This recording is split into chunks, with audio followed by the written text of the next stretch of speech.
So Absolutely. how would an entrepreneur, like, okay, let's say somebody is an accredited investor, they're making $200,000 a year at their job, or they own $1 million in assets, or the other string of SEC rules. What exactly would they do to identify the types of online businesses that has significant growth potential and is a smart investment for them? Because they didn't just make their money by chance, they worked hard to earn it. I'm sure they want to keep their money and make it grow. So how do they make that choice?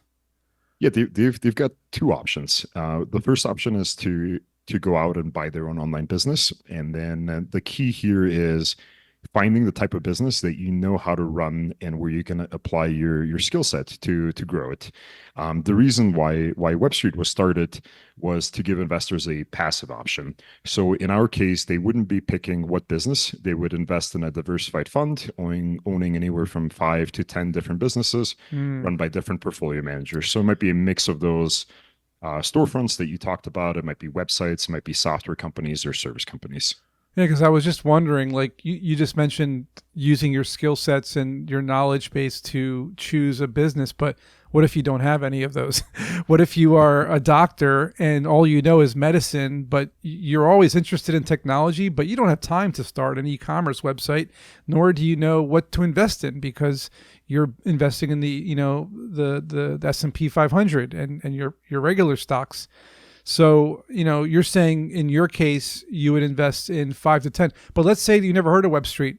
You're just coming off the street. You're a doctor. You have some wealth saved up. How do you choose an attractive business? Like, let's say Web Street didn't exist. What Mhm. would you look for as an entrepreneur? I'm looking for these three qualities in order to invest in them. And how would you even approach that?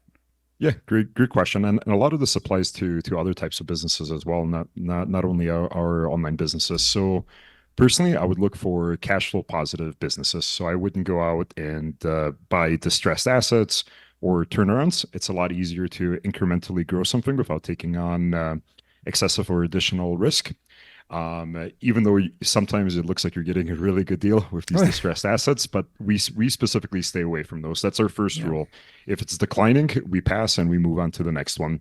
The second thing is, and this really depends on your goals. If you want to learn how to run it yourself, that's a whole different thing. If you don't want to run it yourself, you need to partner with somebody that has run it. So maybe you can, in some way, keep the owner on board to run it. Maybe it comes with a management team that can run the day-to-day operations. Maybe you can partner with an experienced operator to run it.